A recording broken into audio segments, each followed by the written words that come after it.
What would you say to some of those people who have concerns about anti-Semitism within the Women's March group? Absolutely. Well, first of all, I think that right now, in this moment in the United States, we have to center this conversation.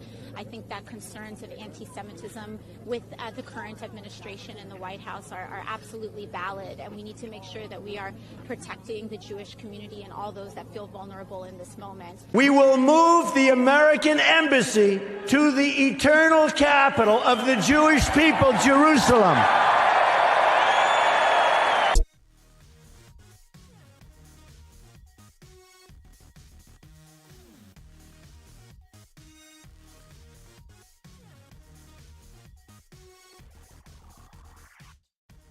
is generational, is that millennials and people and Gen Z and all these folks that come after us are looking up, and we're like, the world is going to end in 12 years if we don't address climate change. And your biggest issue is the world is going to end in 12 years. The world is going to end in 12 years. The world is going to end in 12 years. The world is going to end in 12 years. Climate change. And your biggest issue is your biggest issue is how are we going to pay for it? And this is the war. This is our World War II. This is our World War II to pay the Rothschilds hundreds of millions a year for any carbon that's put out. But it gets better. Davos to a man, except when Trump went. Davos to a man and woman wants higher taxes, globalism, except they're all exempt and wrote the international laws. And the head of the EU and all of them exempt themselves from taxes. Google, Apple, all of them pay almost no tax. We're talking less than 1 or 2%. It's a total scam, but they're lecturing you. With the shutdown, are you happy with the... I think she's doing great. I think that she is just the strong woman that we need right now. And, I'm glad that she's holding the line. We need to get people their paychecks. Do you think it's time for compromise? I think that it's time for the president to compromise. I really do. The Republican Party shut down the government while they were in control, and now they have even less leverage than they did before. So it's time for them to figure out how to... AOC was on 60 Minutes last night. Quite a feat for a newcomer. Must be all her great new ideas. People are going to have to start paying their fair share in taxes. Once you get to the tippy tops,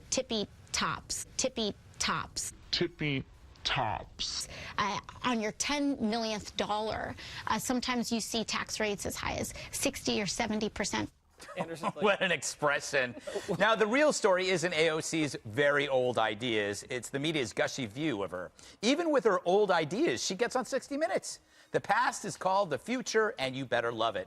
Take AOC's delightful dancing video from last week. The media created a fake story that conservatives attacked her over this delightful trifle. Not really. In fact, the only stories written about the dance were by liberals using it to falsely smear the right. So the press creates a shield around her in which any criticism must be due to sexism or bigotry, when in fact it's in their heads and not ours. But this strategy works by preventing real criticism about her actual beliefs, which are retreads of horrible ideas from previous centuries. Socialism with a smile, fascism among friends, Venezuela meets vegan. The sad news is that we have proof of such utopian nightmares. Sadder news, so many young people don't care. Socialism is a brand that happily reinvents itself with every naive generation. AOC's fans like to say she's living in our heads like Pharrell Williams singing Happy. But in fact, it's the policies that live in our heads, and they should live there, because we know so many people who've been brutalized by such ideas. When you hear someone talk about socialism like it's a fun new way to pay down my college debt, you gotta scream. Just prepare to be called awful things for doing so. Today, pointing out the evil of the past makes you the bane of the present. You know, Jesse, you know what I love? Here's the left. Suddenly they want to return to the 1950s. That's a great point. I mean, all of her ideas are straight out of the socialist playbook. I do think she's very talented on social media, and she's got a big following. But she's now a member of Congress as a Democrat, and there's certain rules as a Democrat that you have to play by. Now, she's just a freshman. She has to realize Pinocchios are for Donald Trump. She can't be so sloppy. She's getting fact-checked all the time by the Washington Post. Did you really? I mean, you're putting her down by comparing her to Trump? No, I'm saying that the only reason... No, he's complimenting her. Getting this attention. That means she's when the Washington Post fact-checks her more than Donald Trump, it's a problem for the Democrats. Also, she's also so out there politically that the Republicans can now use her as a wedge issue against their own party, and the leadership hates that. She's also hot-dogging Nancy Pelosi. She's starting to steal her thunder, and a lot of people in leadership are saying, hey, slow down a little bit. Let's be honest. This reminds me of a rookie, you know? Okay. They had a great college career. Now they got drafted, top draft pick. They enter the league, and giving the opposing teams a lot of bulletin board material, kind of bad with chemistry in the locker room. A lot of the vets on the team don't really like her that much. Getting called for a lot of personal fouls on the field. The coaches are a little... Are you talking about her? No! No, we love her. I would never.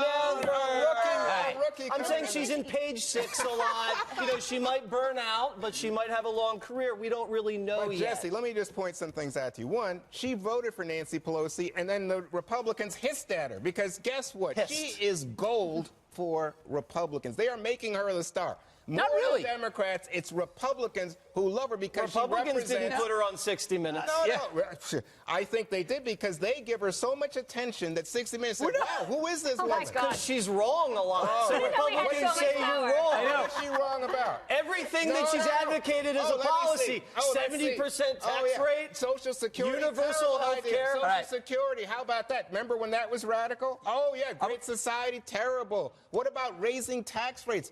Under President Roosevelt, President Juan, Eisenhower, if you want to throw in with a 70% tax rate, you can check that box on the return and voluntarily pay it. If you make more than $10 million, and you have no objection to the fact that under Trump right now the deficit is blowing sky high, you don't even mention it. You'll never get to $10 million if you have policies like that.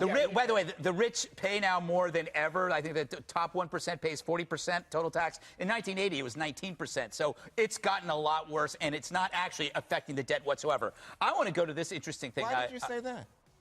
It doesn't. We're still in totally in debt. The deficit has been increasing radically. That's my point. It doesn't matter how much you tax people. In fact, I've argued stop taxing people. It doesn't matter because we are now spending addicts, right? If you stop taxing our country for 1 year, it would balloon $4 trillion? Would we even care? That would be great. We'd all save all of our money, and we'd be in debt, but we don't care. And we'd live in anarchy. Well, you'd love that. Well, that's not anarchy. Dana. Yes. Okay, one thing I noticed is a comparison and a correlation to Donald Trump. AOC comes in, calls out the establishment Democrats. You get Whoopi Goldberg on The View saying, oh, hold your horses, lady. There are a bunch of Democrats before you, establishment Democrats, who work their butts off to get this and that.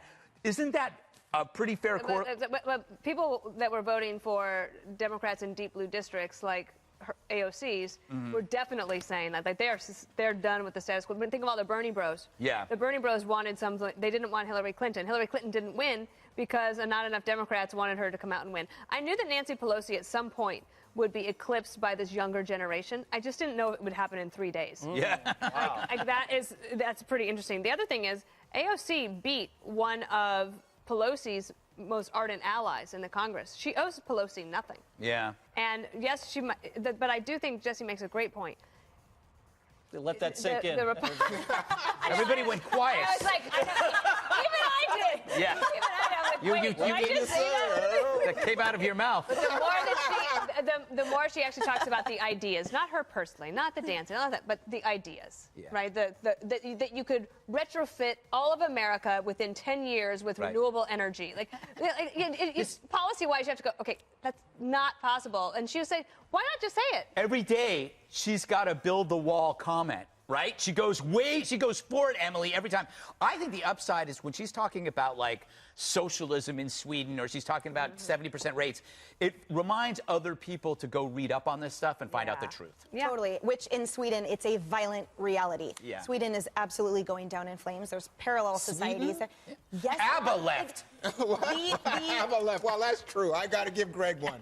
The violent crimes there have risen by 40%. Oh, yeah, because it's zero. There's nothing. If I mug Greg, it's suddenly a 100% jump in crime. Oh, my God. Plus, to take it a step further, I think the use of, as analogy, a culturally, formerly homogenous society in a tiny country is not accurate. It's not applicable here. That's kind of ridiculous. And I think for AOC, her time to be popular is over. Now is her time to get to work. She already won. So there, I think like everyone, we could all benefit from specificity and accuracy in Congress. So it would only help her further and further her cause and the people that could rally behind, even if she isn't owed anything by anyone or she doesn't owe. I think there's a certain amount of homage she should pay by being specific and accurate and not so outlandish. One thing she has going for her, everybody wants to have a beer with Now, hold up, wait a minute. Let me put my 2 cents up in this. Now, let's talk about double standards. Where was all the outrage when these liberal teenagers on the left were harassing, jumping around, and slapping and beating up an old man, huh? Where was the outrage? Why wasn't this trending on Twitter, huh? Why? Why not? Now, these kids on the right, y'all see some red Trump hats. These kids, they didn't hit the old man like these liberal kids did on the left here. Okay? Now, I respect veterans all day, every day. But don't act like these little Trump supporter teenagers knew that this man was a veteran. And at the end of the day, these kids just sat there. They did not hit the old man. They didn't say a word to him. They didn't even open up their mouth. They just sat there and smiled.